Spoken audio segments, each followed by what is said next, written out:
Olá, pessoal. Depois que o Divino Dias, o engenheiro, me colocou lá no canal dele, numa entrevista que eu fiz, me apertou com essa história de canal no YouTube, né? Então agora eu estou inaugurando esse canal aqui para poder falar um pouco mais de acústica. Eu achei legal essa ideia porque dá vazão dessa minha vontade de querer ensinar um pouco mais de acústica e de querer mostrar para as pessoas a importância de acústica. Como hoje é meu primeiro dia, vocês vão ver que eu estou meio amadora, sabe? Eu tenho colinha do que eu vou falar e eu estou aqui do lado do meu computador que também está me passando umas colas.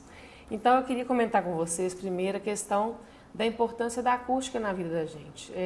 Parece que a acústica é um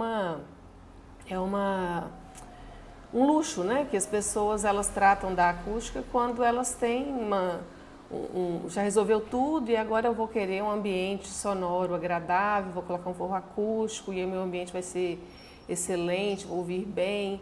Mas na verdade a acústica é uma necessidade do ser humano, né? É uma dos nossos sentidos, que é a audição. Então, se os nossos sentidos funcionam bem, a gente está em perfeito funcionamento e em bem-estar também. Né? A audição, ela está diretamente relacionada com a comunicação. Então, se você não escuta direito, você não consegue se comunicar. Então, em ambientes que você fique onde tem muito ruído de fundo, né, que a gente chama de ruído ambiente, o barulho está muito elevado, você não consegue ouvir o que o seu interlocutor está falando com você. Né? Eu, particularmente, tenho esse problema muito sério. Toda vez que eu vou num bar que é muito barulhento, eu tenho que ler o lábio das pessoas que estão na mesma mesa que eu para poder entender o que está acontecendo. E em muitas situações eu fico lá assim, não estou entendendo nada, mas estou tentando prolongar aquele assunto. Então você vê que é uma situação muito maléfica, né, com relação ao ambiente, à comunicação, à interação entre as pessoas. Considerando também essa história da comunicação verbal, influi em diversas outras coisas, além da interação, né? Se a gente pensar em crianças em faixa de aprendizagem, de alfabetização e da fala, se a pessoa não ouve bem, ela não vai conseguir reproduzir aquilo bem. É o que acontece em muitas escolas, né? As escolas não se preocupam com a questão da acústica. Aqui no Brasil, principalmente, eu conheço poucas escolas que têm esse trabalho de acústica. O pessoal da Audium, lá de Salvador, eles fizeram um trabalho bem interessante. Depois vocês olham no canal do YouTube deles, né? Audium Propaga, que chama. Tem comparações de salas com tratamento acústico e sem tratamento acústico. O que é esse tratamento acústico? O tratamento acústico são várias coisas, né? Tem o isolamento, tem o condicionamento.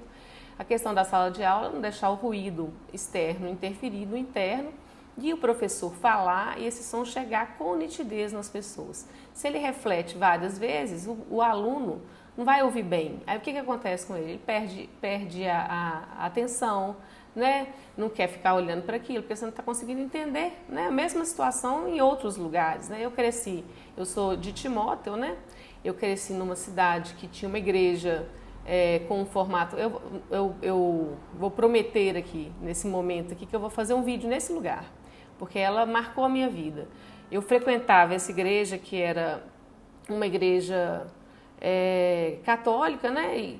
E o padre ficava no centro da igreja e tinha uma reverberação tão grande que a gente não conseguia entender o que o padre falava ao longo da missa. Então tinha uma falta de paciência de estar ali, que eu acho que em muitos momentos ela tem a ver com essa falta de ouvir bem o que ele estava falando. Né? Se você não escuta, você perde muita paciência. Excesso de ruído momentâneo, ele causa lapsos da memória, complicações funcionais do intelecto. Estou colando aqui, tá? E uma coisa que eu achei muito interessante, que na minha família aconteceu isso, crianças prematuras estão sujeitas ao ruído intermitente dos aparelhos da UTI, ou seja, os hospitais, além da enfermeira fazendo assim, né?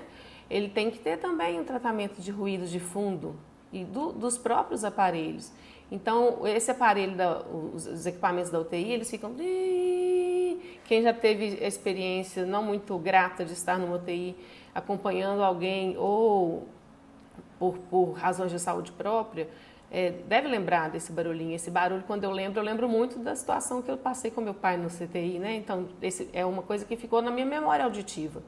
E aí uma criança que acabou de nascer, todos os órgãos dela estão se formando, imagina ela ficar exposta àquilo ali, 24 horas por dia, né? Então ele pode danificar a cóclea permanentemente. Eu falei que tem uma situação dessa na minha família, a minha sobrinha, ela fez um transplante de cóclea há pouco tempo, ela nasceu prematura e ela tem perdas auditivas muito graves. Eu não sei se é por conta disso, achei interessante reler isso, né? Que quando eu comecei a estudar acústica, eu fiz a minha dissertação de mestrado em 2003, e a primeira coisa que eu fiz foi descobrir quais são os efeitos do ruído no ser humano. Para vocês que gostam de acústica, querem aprender um pouco mais sobre acústica, eu não vou usar esse canal para ficar falando de conceitos básicos, porque eu acho que isso tem muitas apostilas na internet, tem muito conteúdo, tem o portal de acústica do meu amigo lá, Pablo Serrano, que ele tem vários conceitos interessantes lá, então eu gostaria muito aqui de fazer colocar a minha experiência pessoal. Mas eu vou mostrar alguns livros que eu acho legais com relação a essa questão da acústica. Primeiro, de uma forma geral, a ideia de conforto, né? Que é de um professor lá de Curitiba, o Aloysio Schmidt. Ele fala muito dessa questão da sensibilidade de todos os sentidos com relação ao conforto. Né? Se um arquiteto trabalha com as sensações do ser humano no espaço, faça com que a pessoa se sinta bem naquele lugar, se ele não consegue tratar os sentidos que a pessoa percebe ali, ele não está fazendo um trabalho legal, né?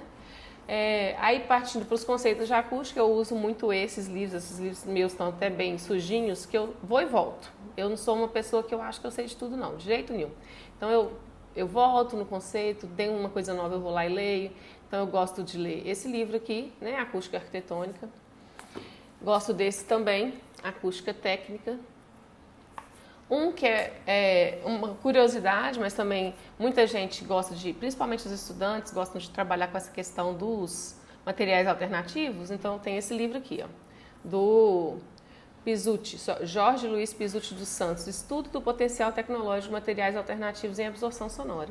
É bem legal, são materiais que não são os comumente usados na indústria, né, da acústica, mas que ele fez um estudo, um levantamento de qual é a absorção desses materiais. E um livro bem mais técnico, com todas as teorias da acústica de sala, que é do Eric Brandão. Ele tem pouco tempo que ele foi lançado, é um livro excelente. Se olhar aqui a quantidade de marcação que eu tenho nele, para falar a verdade, eu não li ele inteiro, não. Eu vou lendo as partes que me interessam. Então essas são as referências, né, que eu uso sempre, que eu vou e volto sempre. Tem outros livros que eu tenho PDF, mas esses aqui estão na minha prateleira e eu vou mexendo neles toda hora, a todo momento.